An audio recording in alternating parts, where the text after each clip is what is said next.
Des spécialistes ont mis au jour le plus ancien village lacustre jamais découvert en Europe, caché sous les eaux du lac Doride, entre l'Albanie et la Macédoine du Nord.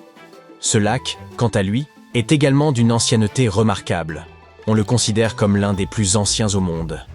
Avant cette découverte, un village situé dans les Alpes italiennes détenait le record avec environ 7000 ans d'existence. Cependant, des analyses par datation au radiocarbone révèlent que le village submergé du lac Doride a été édifié entre 6000 et 5080 ans avant notre ère, le rendant ainsi 1000 ans plus vieux que tout autre village en Europe.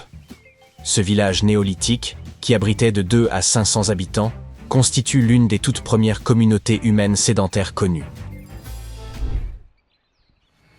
Cette découverte ne serait pas aussi fascinante sans le mystère qui l'entoure. Les habitants avaient érigé une forteresse de piquets de bois tout autour de leur village, vraisemblablement pour se protéger. Mais de quoi? Ce danger reste mystérieux. Les villageois ont pris soin de construire leurs habitations sur pilotis au-dessus du lac, en les entourant de ces défenses de bois. Pourquoi ces précautions élaborées? C'est précisément la question à laquelle les archéologues tentent de répondre. Existe-t-il d'autres implantations inhabituelles?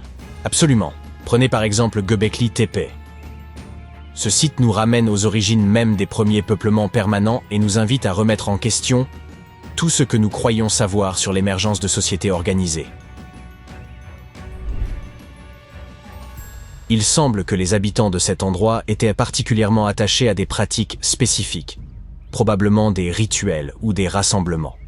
Il y a environ 11 000 ans, ces anciens ont sculpté d'immenses blocs de calcaire et, d'une manière encore mystérieuse, les ont transportés de l'autre côté du monticule. Ces pierres, décorées de gravures d'animaux et de figures humaines, étaient disposées en cercle, comme des toiles témoignant de leur mode de vie. Sous ces pierres, on retrouve les mêmes piliers massifs que ceux érigés de l'autre côté du monticule. Près de 250 de ces piliers émergent à la surface, et les fouilles en ont révélé environ 60 autres. Ces éléments sont autant de messages venus du passé, nous livrant des indices sur la vie et les activités des personnes ayant habité ces lieux. Ces découvertes bouleversent les chronologies et les interprétations classiques des premières sociétés humaines.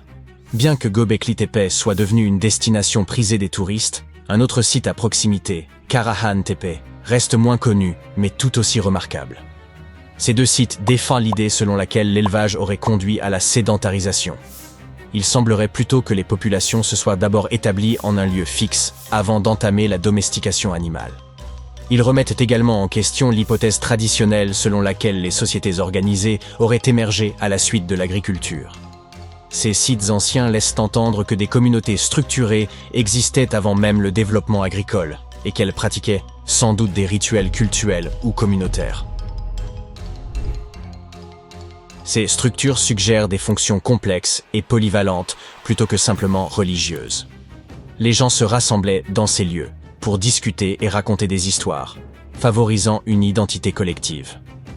Ces bâtiments pourraient marquer les débuts d'une communauté cohésive, montrant l'émergence de hiérarchies horizontales et de partage des connaissances. Partons maintenant de l'autre côté du globe. Au Mexique, des pyramides méconnues, âgées d'environ 1500 ans, méritent qu'on s'y attarde. Ces édifices ont défié les siècles grâce à un ingrédient unique provenant du figuier de Barbarie. Ce cactus a permis aux bâtisseurs indigènes de concevoir ces merveilles architecturales du monde antique. Ces pyramides de roches volcaniques grises s'élèvent comme une chaîne de montagnes miniatures. En nous approchant, on distingue les marches parfaitement gravées dans la roche dure, formant un escalier monumental sur la plus haute pyramide. Deux autres structures, appelées la Maison du Vent et la Maison de la Nuit la plus longue, illustrent également cette maîtrise. Selon la légende, ces structures abritaient des trésors. Ce n'est pourtant qu'au début des années 2000, avec les fouilles entreprises par des archéologues mexicains, que leurs secrets ont commencé à être dévoilés. La Maison des 13 cieux, édifiée autour de 540 avant notre ère, servait à marquer le passage du temps. À une époque où les horloges et les calendriers n'existaient pas, les anciens se référaient aux astres pour repérer les dates importantes. Cette pyramide agissait comme un calendrier cosmique. Ces angles étaient alignés avec les solstices et les dates essentielles pour les semailles et les récoltes. Aujourd'hui encore, en montant ces marches, le soleil s'aligne parfaitement avec un coin spécifique de la pyramide.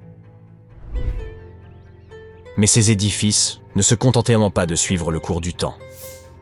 Les archéologues Quiroz et Zepeda cherchent à en percer les mystères. Parmi les artefacts découverts, ils ont constaté que les anciens bâtisseurs utilisaient une substance adhésive provenant des feuilles du figuier de Barbarie pour solidifier leur construction, une technique encore employée par certains peuples autochtones. Les révélations se succèdent. La maison des 13 cieux a même livré un squelette, plus ancien que la pyramide elle-même, d'environ un millénaire. Ce détail indique que les anciens ont transporté ce corps pendant près de 950 ans, ajoutant ainsi un autre mystère à ce site fascinant. Prochaine étape, la Duna de Bologna, une dune espagnole recelant des ruines romaines enfouies. Située aux confins de l'Europe, face à l'Afrique du Nord, cette formation sablonneuse dépasse les 30 mètres de hauteur et 200 mètres de largeur. Sous l'effet des vents, la dune se déplace, dévoilant progressivement des fragments d'histoire profondément enfouis. Avec le changement climatique, ces vents s'intensifient, accélérant la migration de la dune et révélant des traces des anciens habitants de cette région. Les archéologues, en fouillant cette zone, ont mis au jour d'antiques sépultures. Imaginez parcourir ce dédale de sable pour tomber sur ces tombes chargées d'histoire. Le sable, tel un gardien, a protégé des ossements, des bijoux et des pointes de flèches. Mais ce n'est pas tout. À proximité se trouve un site archéologique du IIe siècle avant notre ère, datant de l'époque où les Romains s'y étaient établis.